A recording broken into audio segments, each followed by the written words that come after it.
Namaskar. This is our channel ASV Gurukul. I am Satya. Today, in this chapter 21, Hemant Pant relates the stories of Vinayak Harichandra Thakur, Anantrao Patankar of Pune, and a pleader from Pandaripur. All these stories are interesting, which leads the reader and the listener onto the spiritual path. Preliminary.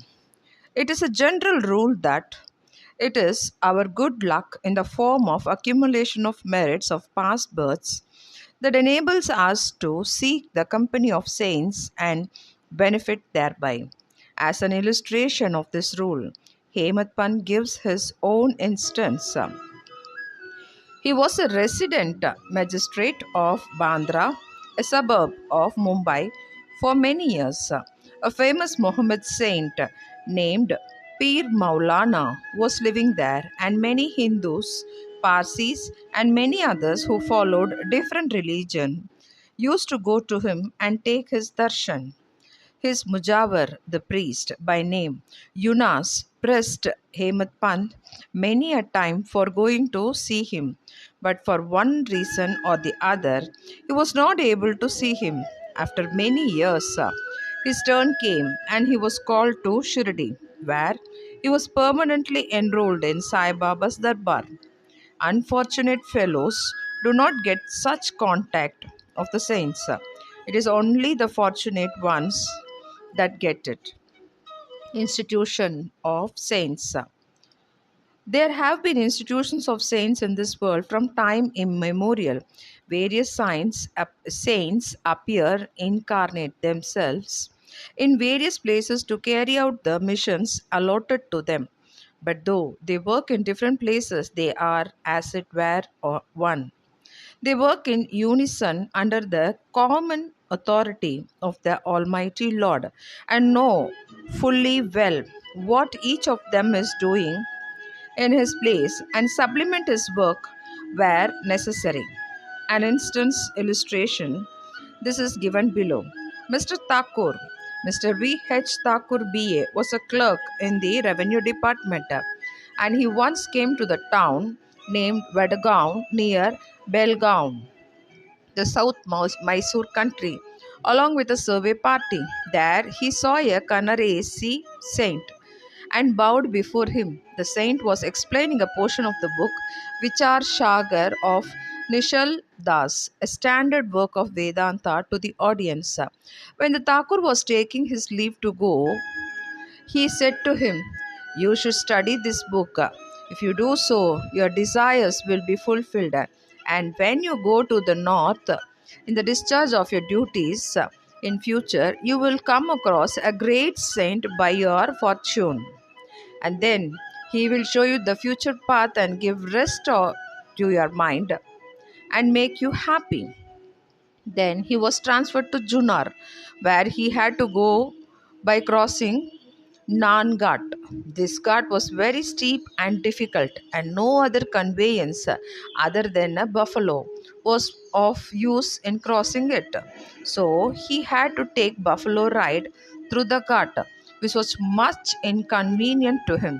Thence he was transferred on promotion to Kalyan, and there he got acquainted with Nana Sahib Chandokar. He heard much about he got Sai Baba from him, wished to see him. Next day, Nana Sahib and had to go to Shirdi, and he asked Thakur to accompany him. He could not do so as he had to attend the Thana civil court for a civil case. So Nana Sahib went alone. Thakur went to Thane, but there the case was postponed. Then he repented for not accompanying Nana Sahib. Still, he left for Shirdi. And when he reached there, he found that Nana Sahib had left the place the previous day. Some of his other friends whom he met there took him to Baba. He saw Baba, fell at his feet, and was overjoyed. His eyes were full of tears, and his hair stood on end. Then, after a while, the omniscient Baba said to him, "The path of this place is not so easy as the teachings of Kanaresi Saint Appa, or even as put in your best exertion. It is very difficult, even as the buffalo ride in the Nanagat. In the spiritual path, you have to put in your best to overcome the difficulties. Then Thakur heard this significant words, which only he knew. He was overwhelmed with joy. He came to know that the word of Kanaresi saint had turned true. Then, joining both hands and placing his head on Baba's feet, he prayed that he should be accepted and blessed. Then Baba said, "What Appa told you was all right, but these things have to be practiced and lived. Merry reading won't do. You have to think and carry out what you read. Otherwise, it is of no use. Merry book reading without the grace of the Guru and self realization of no avail is of no avail." The theoretical portion was read from the work Vichar Sagar by Thakur, but the practical way was shown to him at Shirdi. Another story given below will bring out this truth more forcibly.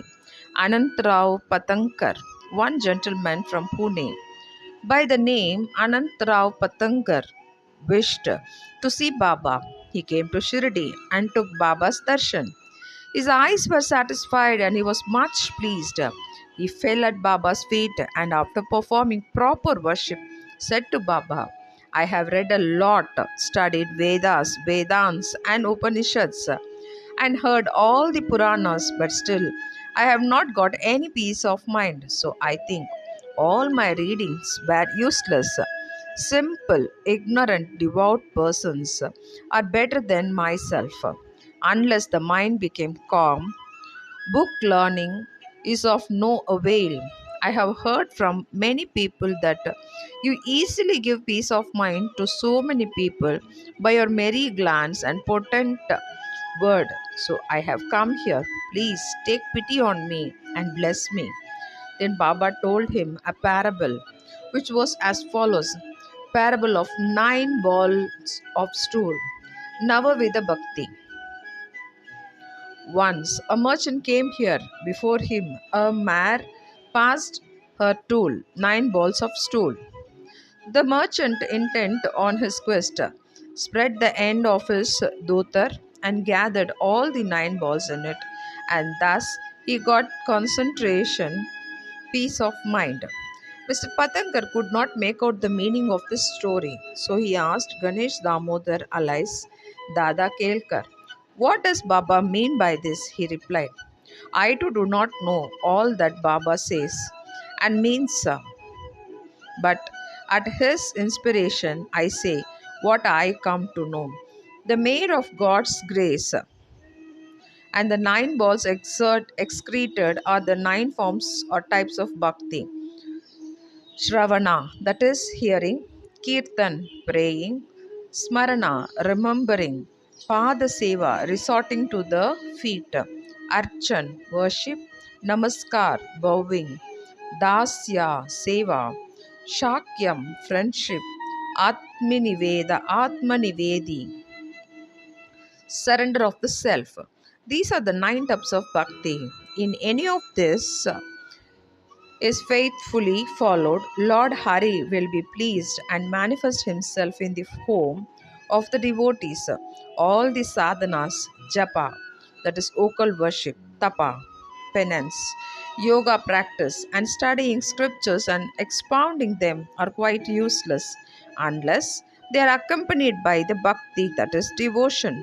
Knowledge of the Vedas or fame as a great jnani, merry formal bhajan worship are of no avail. What is wanted is full devotion. Consider yourself as the merchant or the seeker after the truth, and be anxious and eager like him to collect or cultivate the 9 types of devotion. Then you will attain stability and peace of mind. Next day, when Patangar went to Baba for salutation, He was asked whether he collected the 9 balls of stone. Then he said that he, being a poor fellow, should first be graced by Baba and he would be able to collect them. Then Baba blessed and comforted him, saying that he would attain peace and welfare. After hearing this, Patangar became overjoyed and happy. The Pandarpur pleader. We shall close this chapter with a short story showing Baba's omniscience and his using it for correcting people and setting them on the right path. Once a pleader from Pandarpur came to Shirdi, went to the masjid, saw Sai Baba, fell at his feet, and without being asked, offered some dakshina and sat in a corner, eager to hear the talk that was going on. Then Baba turned his face towards him and said, "How cunning the people are! They fall at the feet, offer dakshina, but abuse behind me. Is it not amazing?" This cap fitted the pleader, and he had to wear it or take it. None understood the remark. The pleader grasped it but kept silent. When they returned to the Wada, the pleader said to Kaka Sahib Dikshit, "What Baba remarked was perfectly right. The dart that the remark was aimed at me. It was a hint to me that I should not indulge in reveling or scandalizing others, calling names. When when the sub-judge or the munishif of Pandarpur, Mr. Nulkar, came and stayed here for the improvement of his health. A discussion about this matter was going on in the bar room at Pandarpur. It was said or discussed that whether the ailment from which the subject suffered were ever likely to be got rid of without medicines by merely going after Sai Baba, and whether it was a proper for an educated man like the subject to take recourse to such methods. The subject was taken to task, that is, he was criticized, as also Sai Baba. I also took part in this affair, and now Sai Baba showed the impropriety of my conduct. This is not a rebuke to me, but a favor, a lesson that I should not indulge in any scandal or slander of others, and not interfere unnecessarily in others' affairs. Shirdi, about 50 kos, that is miles. Course is equals to 3 miles, that is 4.8 kilometers from Pandharpur. Still, Baba, by his omniscience, knew what transpired there in the bar room. The intervening places, rivers, jungles, and mountains were no bars to his all perceiving sight, and he could see or read the hearts of all, and there was nothing secret or veiled from him. Everything far or near was open and clear to him, or as broad as daylight. Let a man be far or near, he cannot avoid the all pervading gaze of Sai Baba. From this incident, the pleader took the lesson that he should never speak ill of others or unnecessarily criticize. Thus, his evil tendency was completely got rid of and he was set on the right path. Though the story refers to a pleader, still it is applicable to all. All should therefore take this lesson to heart and benefit by it. Take this lesson to the heart and benefit by it. Sai Baba's greatness is unfathomable. So are his wonderful Leelas. His life is also such, for he is the Parabrahma, the Almighty incarnated, come from the God's blessing.